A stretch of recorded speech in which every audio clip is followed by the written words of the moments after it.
దేవుని పరిశుద్ధ నామానికి మహిమ కలుగును గాక. ఇస్తున్నందు ప్రియమైన మీ అందరికీ ప్రభువైన యేసుక్రీస్తు నామములో హృదయపూర్వకమైన వందనాలు తెలియజేస్తున్నాను. పిల్లల దేవుని వాక్యాన్ని మనం ధ్యానించాలో పరిశుద్ధ బైబిల్ గ్రంథంలో 42వ కీర్తన 1వ వాక్యం. దుప్పి నీటి వాగుల కొరకు ఆశపడినట్లు దేవా నీ కొరకు నా ప్రాణము ఆశపడుతుంది. దుప్పి నీటి వాగుల కొరకు ఆశపడినట్లు దేవా నీ కొరకు నా ప్రాణము ఆశపడుతుంది. సామాన్యంగా దుప్పి నీళ్లు లేకుండా ఉండలేదు, కానీ ఒంటె మాత్రం నీళ్లు లేకుండా ఉండగలదు. అయితే దేవుని వాక్యం మనల్ని దుప్పితో పోల్చబడుతుంది. భక్తుడు కోరాహు కుమారులు దీన్ని రచించాడు. అయితే వాళ్ళు దేవుని వాక్యాన్ని నీళ్లతో పోల్చి అంటున్నారు. దుప్పి నీటి వాగుల కొరకు ఆశపడినట్లు దేవా నీ కొరకు నా ప్రాణము ఆశపడుతుంది. దేవుని కొరకు మన ప్రాణము ఆశపడినప్పుడు, దేవుని కొరకు మన ప్రాణము ఆసక్తి కలిగి ఉన్నప్పుడు, దేవుని కొరకు మన ప్రాణము సమీపముగా ఉన్నప్పుడు, దేవునికి చేరువై మనం నడిచినప్పుడు మన జీవితాలలో దీవెనల వర్షం కురిపించబడుతుంది. చాలాసార్లు చాలా రీతులుగా దేవుని వాక్యాన్ని దూరపరిచి సొంత నిర్ణయాల మీద, సొంత తెలివితేటల మీద, స్వబలం మీద ఆధారపడుతూ మన ఆధ్యాత్మిక జీవితంలో మనము దేవునికి దూరం అయిపోతూ నష్టానికి మన యొక్క గుప్పెట్లో పెట్టుకుంటూ నడుస్తూ ఉంటాం. దేవునికి దూరమై నష్టం మనకు చేరువవుతుంది. ప్రియులారా, వాక్యము సెలవిస్తుంది కదా, దుప్పి నీటి వాగుల కొరకు ఆశపడినట్లు దేవా నీ కొరకు నా ప్రాణము ఆశపడుతుంది. వేరి కొరకు, లోకపు స్నేహం కొరకు, లోక ఆశల కొరకు ఆశపడట్లేదు, లోకములో ఉన్న సకలమైన వాటి కొరకు ఆశపడట్లేదు, కానీ నీ కొరకు నా ప్రాణము ఆశపడుతుంది. ఈ చక్కటి ప్రార్థన, ఈ చక్కటి పాట మన జీవితాలలో ప్రతినిత్యము ప్రతి అరుణోదయమును కొనసాగబడాలి. అందుకంటాడు, జీవము కలిగిన దేవుని సన్నిధిలో నా ప్రాణము తృష్ణగొనుచున్నది. నా ప్రాణము దేవుని కొరకు తృష్ణగొనుచున్నది. జీవము గల దేవుని కొరకు అది తృష్ణగొనుచుంది. తృష్ణ అంటే ఆశ. ఈనాడు చాలా మందికి లోకం మీద ఆశ, ఈనాడు చాలా మందికి పాపం మీద ఆశ, ఈనాడు చాలా మందికి ఇతర కార్యక్రమాల మీద ఆశ, కానీ దేవుని వాక్యం మీద సరైన ఆసక్తి, సరైన ఆశ వారి జీవితాల్లో కలగదు. కారణం ఏంటంటే వాళ్ళు లోకం మీద తృష్ణ కలిగి ఉన్నారు, వాళ్ళు పాపం మీద తృష్ణ కలిగి ఉన్నారు, వాళ్ళు ధనం మీద తృష్ణ కలిగి ఉన్నారు, వాళ్ళు ఆస్తి మీద తృష్ణ కలిగి ఉన్నారు. కానీ భక్తుడు అన్నట్టుగా దేవా నీ కొరకు ఇదిగో నా ప్రాణము తృష్ణగొనుచున్నది.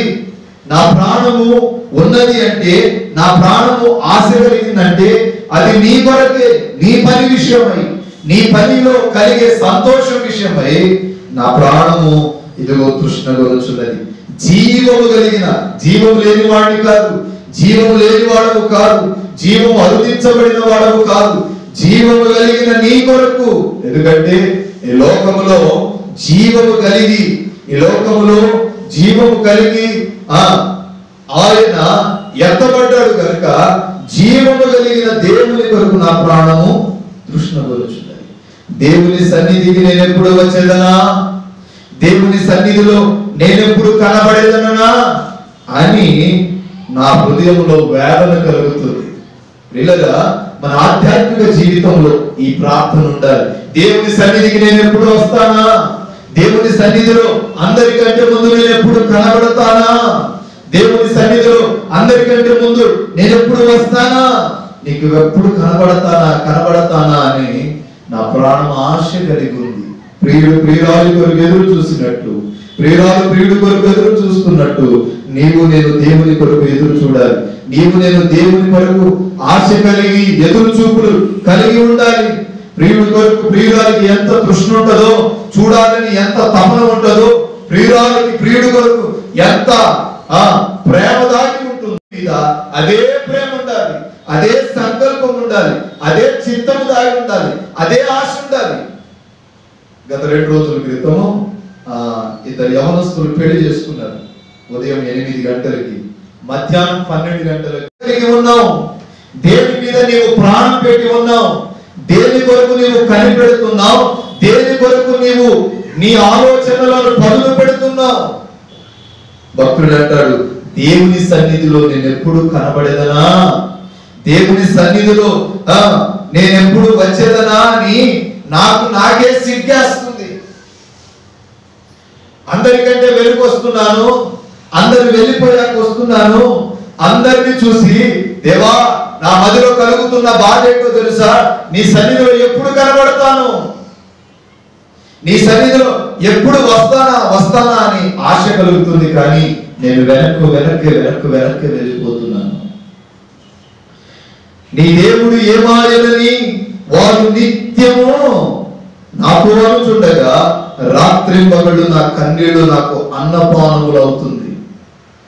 అన్యులు వచ్చి, శత్రువులు వచ్చి, నీ దేవుడు ఏమాయను, నేను నీ సన్నిధిలో సరి అయిన క్రమంలో కనబడకుండా, నీ సన్నిధికి సరి అయిన సమయానికి రాకుండా నష్టాన్ని కుదుర్చుకొని, శాపాన్ని కలిగించుకొని నేను ఉంటున్నప్పుడు అన్యులు వచ్చి, ఇదిగో శత్రువులు వచ్చి నీకు ఎంత నష్టం కలిగింది చూడు, నీ దేవుడేమాయను.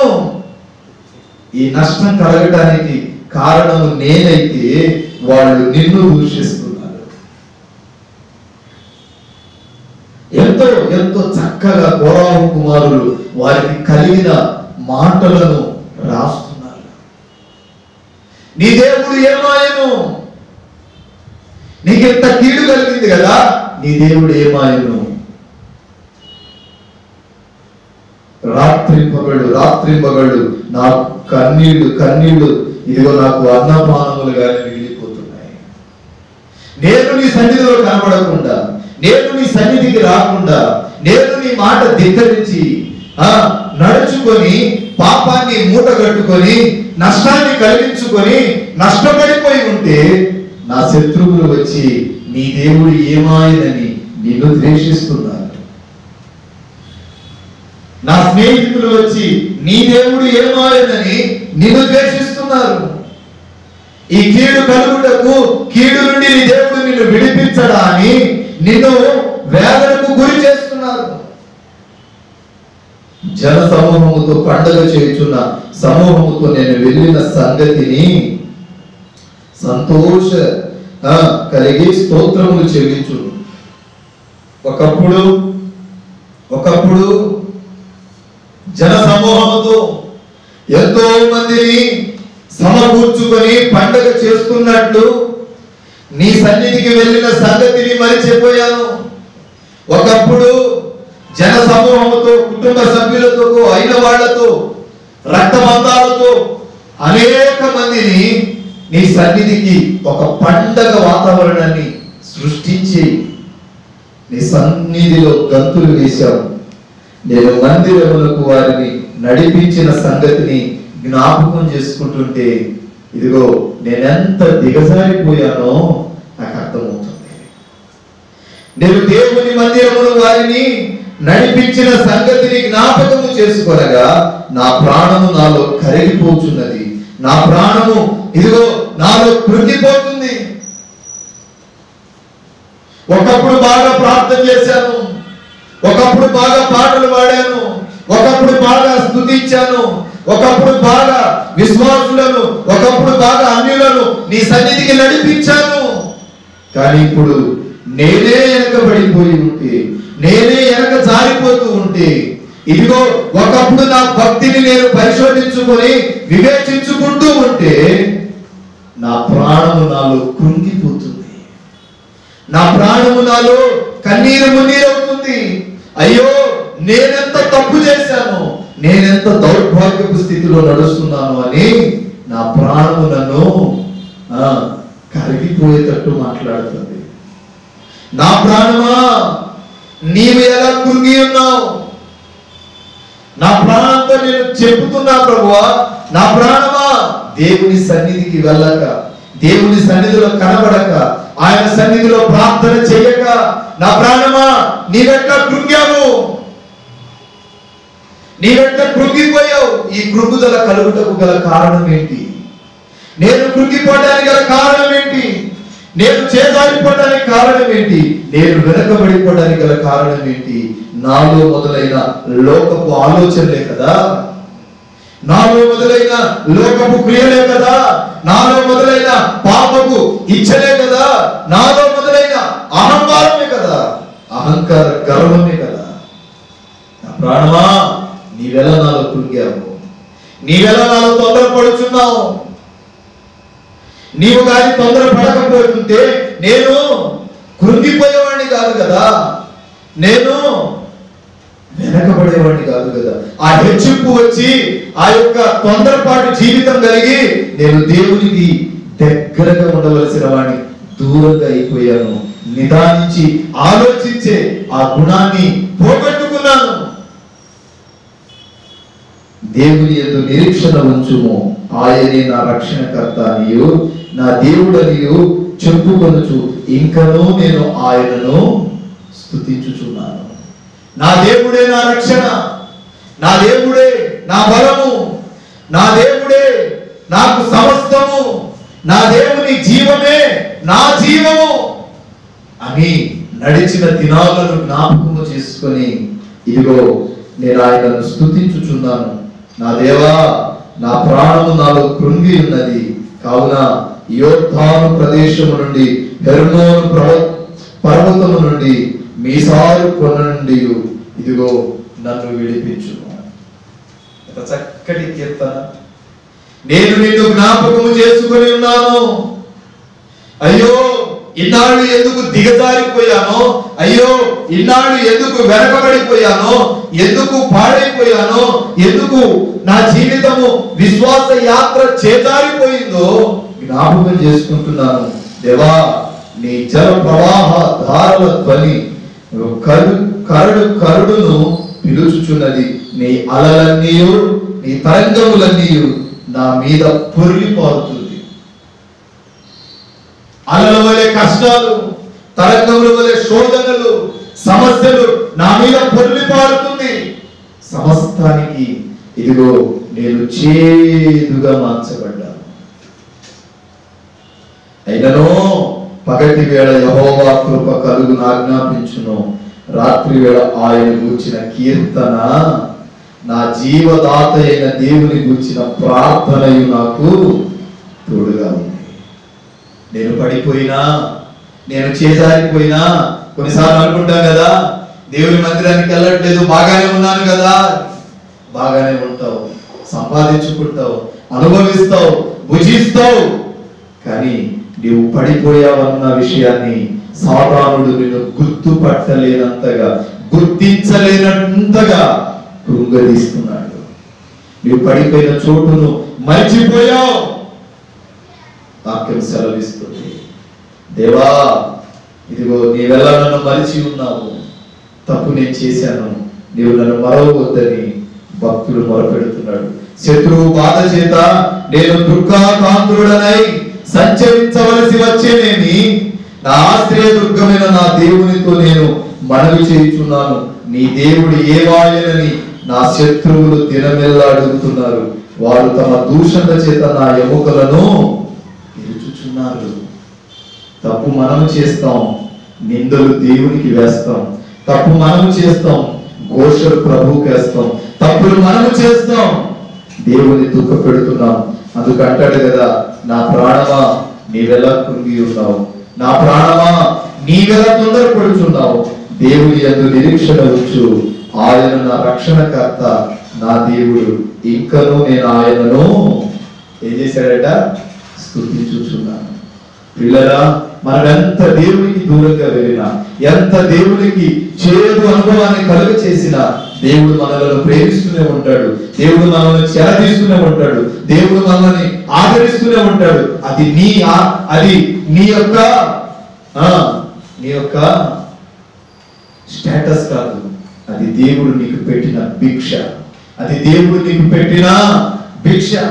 నీ స్థితిని చూసి కాదు, నీ కలిగిన సమస్తాన్ని చూసి అంతకంటే కాదు, దేవుడు నీకు పెట్టిన భిక్ష కనుక ప్రార్థన చేయి. ప్రభువా, దుప్పి నీటి వాగుల కొరకు ఆశపడినట్లు నా ప్రాణం నీ కొరకు ఆశపడుతుంది. ఆ రీతిగా ప్రార్థన చేద్దాం. దేవుని కొరకు మన ప్రాణాలను అర్పించుకుందాం. ఆయన సముఖంలో నీవెక్కడ కృంగిపోయావో ఈ కీర్తన పదే పదే నీవు పడిన చోటును జ్ఞాపకం చేస్తుంది కనుక జ్ఞాపకం చేసుకుందాం. ప్రార్థన. ప్రేమా స్వరూపి, దయగలిగిన మా తండ్రి, పరిశుద్ధ పాదాలకు స్తోత్రాలు. ఉదయకాల సమయము మొదటి ఆరాధనను బట్టి వందనాలు. కృపలో జ్ఞాపకం చేసుకోండి. ఎక్కడ ఇద్దరు ముగ్గురు కూడి నా నామాన్ని కీర్తిస్తారు అక్కడ నేను ఉంటానని వాగ్దానం చేశాను. మా మధ్యలో నీవు ఉన్నావని, అయ్యా నీ కృప మా మధ్య నిలుచు ఉన్నదని విశ్వసిస్తూ నీ నామాన్ని అయ్యా హెచ్చించి గణపరిచి బిడ్డలుగా తీర్చిదిద్దని మా ప్రాణము మాలో కృంగిపోకుండా తండ్రి నీ సన్నిధిలో ప్రభువా తెప్పరిల్లే జీవితాన్ని కలిగి ఎలుగెత్తి నిన్ను సేవించే భాగ్యాన్ని దయచేయమని యేసు నామమున ప్రార్థిస్తున్నాను పరమ తండ్రి. మన తండ్రి అయిన దేవుని ప్రేమ, కుమారుడు యేసుక్రీస్తు వారి కృప, పరిశుద్ధాత్మ శ్వాసం ఇప్పుడు సంఘానికి సకల కోటి పరిశుద్ధులకు ప్రభాత్మకుడే నడిపించును గాక. ఆమేన్. అందరికీ ప్రభునామమున హృదయపూర్వక వందనాలు తెలియజేస్తున్నాను. సమయంలో హృదయపూర్వకమైన అర్పణలు ప్రభు సేవకు సమర్పించాలని ప్రభు పేరిట తెలియజేస్తున్నాను. God bless you. దేవుడి మిమ్మల్ని మీ కుటుంబాలను దీవించును గాక. ఆమేన్.